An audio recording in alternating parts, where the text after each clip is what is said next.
Hi, everybody. Hello, everybody.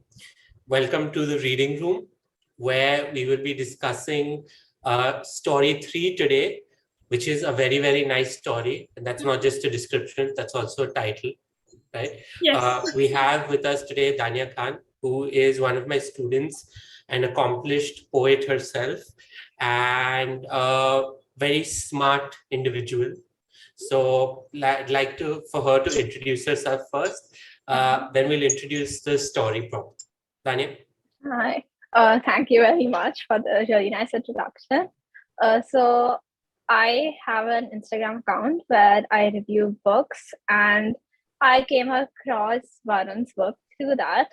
And I was very fascinated by the entire saga fiction app because I had really only seen that kind of formatting in like Webtoon, etc. And I really liked the idea of it all, and the books are also really cheap there. So I thought it would be like an easy way to convince my parents to do it, to like buy the book for me. And I'm also a big time K-pop fan, and I write too. All right, lovely, Dania. Thank you. What is the name of your Instagram account for our audience? It's Bookomaniacal. All right, great. We will tag it in the comments for anybody who wants to see Dania's wonderful reviews. I myself have found several interesting books from her reviews that I wouldn't have otherwise. So thank you for joining us, Dania. Yes. Thank you. Thank you so much, Dania. Thank you so much for the lovely introduction. It's so nice to have you on. And thank you so much for all the kind words that you said about Saga. I hope you enjoy all the books there. Thank you for the K-pop fandom. Don't forget. Always, always. But I think moving to Dania and her perspective of the pandemic, why don't we talk about that a little bit? Dania, why don't you tell us a little bit about what was the pandemic like for you? Okay, so I am a middle school student. I'm studying in grade 8 currently. And when the pandemic really started and like it came into India and like we had lockdown, I was in grade 6. It was like near the time when my last exam, the term 2 exams, were about to happen, my final exams. Now, when the lockdown happened, it was kind of a wave of relief for everybody. Everybody was really scared about this entire new disease, this pandemic that absolutely nobody knew about. But everybody was also really relieved because of the final exams. But I guess everybody also had a lot of doubts about what was going to happen, because I feel the platform, especially the online platform, was really new, especially for online learning. So a lot of schools use different platforms. My school used like the Google Suite, like Google Meet, etc. And I guess it was nice to know that teachers knew how to handle the stuff. But like, for example, the first online class I had, my teacher kept on logging in and out of the class because their Wi-Fi was really bad, and other teachers didn't know how to maneuver the entire platform. So I guess online learning was a bit uh, shaky, and we could have done it better, but they did the best they could. From a child's point of view, it did really hit me how much I miss normality, I guess, normalcy, because I only got it really just hit me around the annual concert time, like in winter. Every time my school has this gigantic annual concert where they go all out, they rent a theater, all the kids come, we have costumes. And after November onwards, the entire school is just doing all this annual concert stuff, and it's really, really fun because everybody gets to play out their strengths, especially the people who are like creative, because this is where you get to display your talents. But we didn't get to do it this year, and we were constantly studying the entire time. So I guess that's when it just really hit me that this pandemic is actually happening. At this point, I just want the pandemic to get over because I feel like I'm missing out on so many enjoyable moments of my school life. And I don't want to go through 10th grade. Like my sister went to 10th grade, like at home, just studying. And I just want to experience like the 10th grade experience that everybody has. Yeah, that must be brutal, man. It's like so much of your childhood is just going, is just washing away, like in the four corners of your house. I mean, I know. It was, seriously. I mean, it was really tedious, especially for students. I do really feel, I mean, my heart goes out to all everyone who was studying, because there was so much of uh, the important years that they sort of missed, so many experiences. And that's essentially how Varun's story ties in over here. So Varun, why don't you give us a little bit of a summary of the story, and then we can discuss more about how it Sure. all worked out. So, the story is essentially of a very young girl Mhm. who uh, who is now suddenly confronted with this pandemic along with the rest of us. I say this pandemic, but it was sort of three pandemics ago, like three variants ago, that pandemic. But so she's been hit with it for the first time. And her father, who travels all the time and who's very, very much uh, who's very into his business, who is very focused on his business and has been neglecting his family, is forced to move back home. He can't travel. And his daughter finally gets to sort of confront him emotionally Mhm. on the things she needs from him, right? Because she's needed so much from him as a child, from him as a father, but he has never actually been there to give it to her.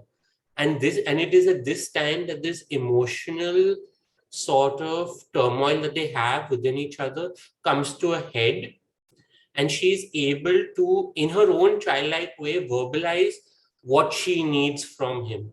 And he finally realizes that, that he needs to be a better father, and that work shouldn't be everything for him. And it shouldn't be, you know everything. It, like, family, his family also matters, and it should matter to him. Yeah, wow, that's that. I mean, that was a really compact, nice way to put it together, and I hope a lot of readers sort of go and read it after listening to the summary. But coming to the protagonist of our story is a child, as you said, and quite a young child.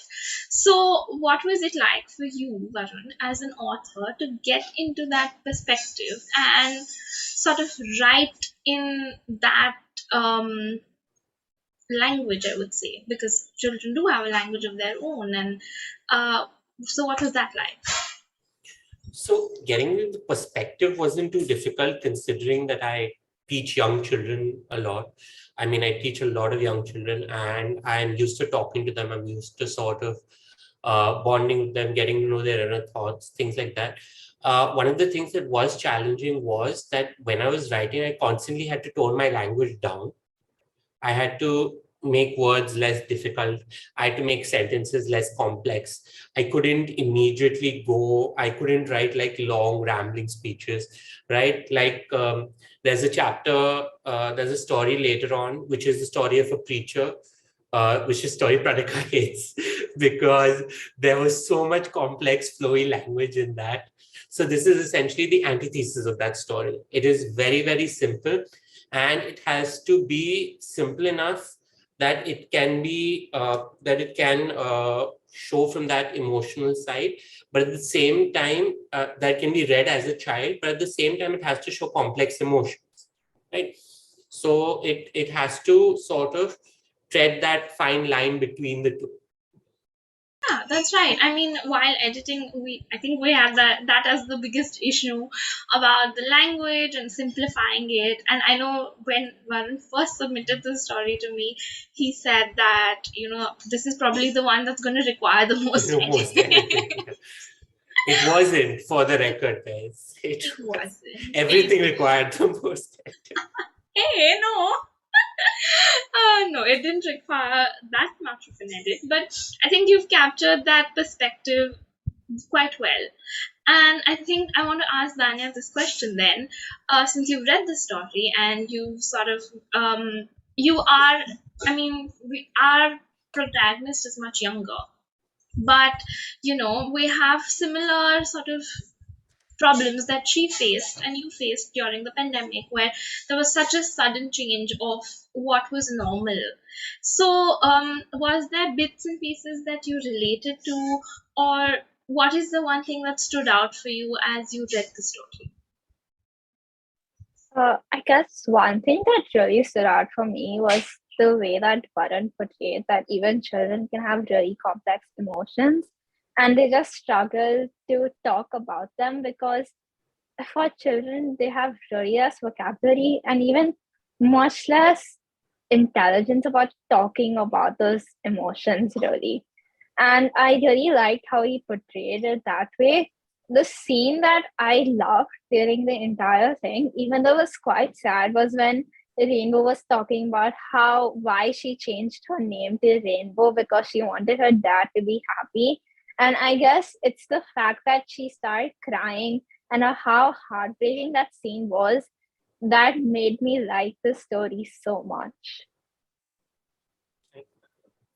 That is, I mean, that's really nice to sort of. I think you really brought out that bit about the emotional quotient of a child, and I think that was going to be my next question to you, Varun, is about, we, our protagonist is about 6 to 7 years old essentially, and it's so difficult. Like, we always have that thought process that children don't have complex emotions and they don't portray them, they don't know how to portray them, but at the same time this story is so emotionally vulnerable. So how do you keep those intact as a theme itself and as well as in the writing? How is that come together for you when you were writing How do you keep the emotions intact in the writing? it? I mean, you write it authentically. You don't see them. See, that's the thing. There is a tendency in not just in writing, but in society generally today, to sort people into little boxes. To say that just because you're this person, you should have this experience. Just because you're this person, you should feel a certain way, right? What I try to always do is try to be as honest with my characters as possible. Is this person going to be thinking this at this particular time? That's why I never really plot many of my things in advance. I plot the basic structure because ultimately I want to put myself in the mind of a character and let them take me to an authentic place, to their to what their truth is, right? And I know for a fact that children have complex emotions. I mean, Dania is an example of that. If you look at her work, Labyrinth, you'll see that there is a whole range of complex emotions, but written well because she has the vocabulary for it. But at the same time, there are a lot of children I know who are simply unable to verbalize the thoughts that they are feeling, and they have such complex interesting thoughts that they will never be able to say because they've never been taught how to say it. And that's one of the reasons that I really advocate teaching literature and teaching literature well, because literature gives you the tools through stories to have yourself heard. And that's ultimately what I want to do within my stories, is to make people feel heard. And during the pandemic, it's very difficult for people to be heard, and that's why I wrote these series of stories, so that different people from different backgrounds can be heard. And so keeping that emotional quotient is very important for me, because it is the heart of the story. And without the heart, I don't see a point in writing. Okay, wow, nice, very interesting. Pranika, And do you want to see if Dania has a question? Maybe she has a question. yeah, sure. Dania, do you have a question for any of us? Yeah, I Well, will. I just really wanted to know how you charted editing this entire all these stories. Like, I don't know how you decided what part should stay, how to improve these stories to make them what they are today. Oh, wow. And I think, Varun, do you want to answer a bit of it and then I can take it on? Sure. Uh, so how did I think of them, Dania? That's what you mean? Yeah. Just look at real life, man. For this series, I didn't have to look anywhere else. Yeah. I just had to switch on the TV and I'm like, oh, there's story. There's another story. There's another story. So, like I said, the most important thing, the most important tool for a writer is to listen. It's to listen without judgment. It's to listen without putting your own preconceived notions in. If you listen to people, you will see who they are. You will learn what their perspectives are, and those perspectives then can then come out honestly again. Right? Don't be afraid to ask questions. Ask them who they are. Ask people want to talk. Just nobody ever asks them what they want, what they're thinking about. Right. And I'm sure Pranika can attest to this. I randomly just ask her a very deep soul searching question. She's like, where did this come from? Why are you asking me? This is just how I connect with people. Right. Yeah. So just listen to people, ask questions, and be honest with both them and yourself. This process doesn't work without honesty.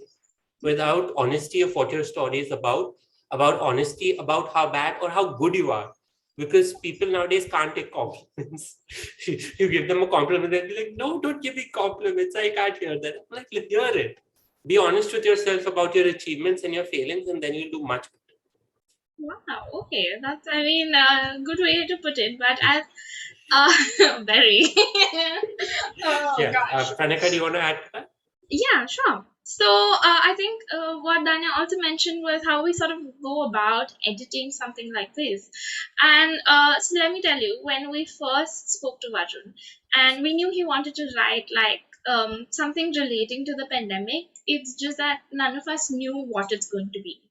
He didn't know what it's going to be, and I was just like, okay, you know what, you send me the story and we'll see how it sort of um goes, how it flows. We just had a rough structure that, oh, we want 10 stories and we want them to be about 1,000 words each. That's how we started. None of them ended up 1,000 words each. No, there's not a single None. story in there that's Zero. about 1,000 words, because I guess the topic is such that you really can't encapsulate it in 1,000 words. And then, so as we sort of slowly started building I always call it the novel year universe, because for me it's like a universe in itself. There are characters intermerging. They show up some from in story number 3, and then they probably show up in 4 or 5 the next time as well. That's a little bit of a spoiler for all of our audiences, but the sort of to get that connection, that was, as an editor, that was my main job essentially, to sort of lead Varun to get those connections correctly, to like see that then inconsistencies. And I mean, even like editing out bits, because as an author you're like, you love your work, don't you? I mean, all authors do. And as an editor we have to be like the bad guy in that, and sort of say that, okay, you know what, I know you love your work and I know it's amazing, but this bit just doesn't work. You really need to remove it, and I think one will agree to that. Hey, hello. I am nice about it. I'm like, okay, why? Yeah, that is I mean, yeah, there's obviously a why, but we've had big sort of discussions and some arguments as well. Very few, okay? And I was nice about it. Just reiterating this. I am not a cranky The author. story, Dania, please tell us if the stories turned out well or not. Oh gosh. So in the Saga office, which Pranika is not in right now, but in the Saga office, we have a wall, a ceiling to floor whiteboard where we just chalked out the timeline for this entire series. Yeah. Like there is scribblings that's still there on the wall a year later. Yeah. I've not managed to get rid of them. So because being the difficult person that I am, I decided that I would make the stories both concurrent and before and after each other. So the first story and the fifth story might be there happening in April, June, or June, or it might be happening from Feb to June. Yeah. So you had to link up all the events You had to link up all the timelines. You had to make sure that events were flowing properly, that no event that was in one place could be in another place. You Yeah. needed to drop hints of foreshadowing in one so that it would come forth in other. And nobody's going to notice half the stuff, but you need to do it because you need to make sure that it's intact for even the 5 people that do bother to check. And I think that's what we're doing here. We're sort of deconstructing those bits where, how it came about to be. So, and that was a really interesting question, Danya. You really put the series into perspective over here. We'll put this in the series teaser. Yes. So, yes, I think to sort of conclude and wrap up, because we are running out of time, I want to ask Varun the last question. Is that, you have experience as a teacher yourself, and you've sort of worked with students of varying ages. So, how much of it, obviously, there is a lot of inspiration to get from there, right? So, how much of it was inspired from real life? And how much of it was like bits and pieces you picked up from somewhere else? Or, not picked up, but yes. There is no plagiarism at Saga, guys. No, none Plagiarism whatsoever. at Saga. Please. So I related to Rainbow in quite a bit because when I was younger, my father also used to travel a lot for work. So he's not really around much. Mm-hmm. So during most of my childhood at that time, Mm-hmm. so I sort of took that idea and ran with it. Yeah. What if as a child there was a pandemic and I was then forced to spend a lot of time with him, because I've spent more time with him these past 2-3 years than ever because he's been forced to stay at home. Stay at And home. it's a really weird experience. And now I imagine myself as a much younger child thinking of that. I probably wouldn't draw on the walls because my mother would beat me, but but I mean, it would have been an emotional moment for me to have that sort of thing suddenly in life, because I put myself in the minds of a child who was deprived of that love and then suddenly had access to it, but still not getting it. How would a child like that react? And ultimately, to further answer, further even talk about your question, Dania, is um, put characters in an interesting situation and have them respond to it. To it, yeah. And that's always an interesting story. How would a child who requires her father's love but is deprived of it suddenly finds herself able to get it, but still is deprived of it? How would she react? That's your story, right? In one question. Correct. And then you just put her in the pandemic. There you go. It doesn't need to be a pandemic. It can be anything. It can Yeah. pandemic is just We this chose to particular situation, do that. right? Yeah, that's right. But you're thinking in terms of plot. Pandemic is in terms of plot. I'm thinking in terms of, like you said, emotional quotient. This is the Correct. emotional heart of the question of the story, and this is exactly what the story then talks about. Okay, lovely. I do have one last question that I'm gonna sort of ask, because through the story, and given that it's from a child's perspective, we have dialogues become a little less significant than actions. And I want to pose this to both Danya as well as Varun. If that was something that you noticed, because I did when I was editing it, because actions are bigger than words for a child. So was that something that you, obviously there was some thought behind it, Varun. So what was that thought process like, and Danya, did that come through for you as you read the story? Tanya, hello. Oh, I thought you were going to speak first. I guess for me, it didn't really hit me until you talked about it right now. But I guess now that I'm thinking about it, there were some actions that stood out for me. Like Rainbow's thoughts used to be always very sunshine and cupcakes uh, in the story. But then you could see through her actions, for example, when she keeps all the stickers and everything on the floor in the side of the room, when she starts crying, you see that her actions are different than her thoughts. And I guess now that I notice it, that's a really nice thing to put into a story, because sometimes actions do speak louder than words. Varun, what about you?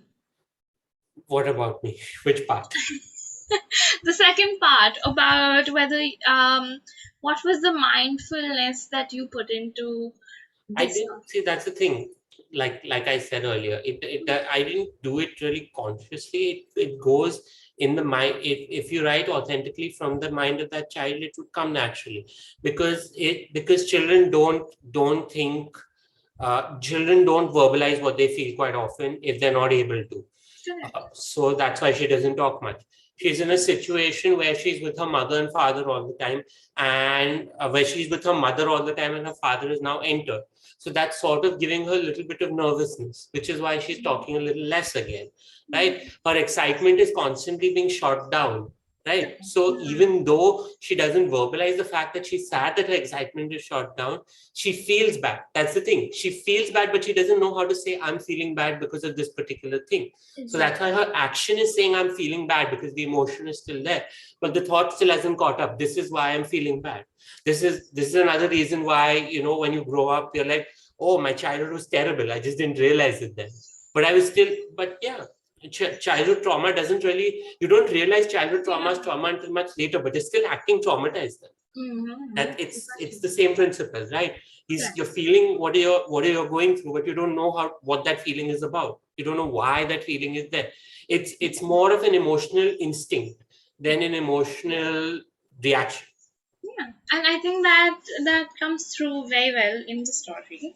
So yeah, I think we can conclude on that note, and we'll urge all of our viewers to go and comment, read the story, let us know what they thought, whether they liked the child's perspective, what was it about this perspective that they found interesting and different, and join us for the reading room next time. We'll be discussing the flip side, which is the teacher's perspectives. that's right. Great. Thank you, Danya. Thank you, Thanks for Varun. coming, Dania. Thank you.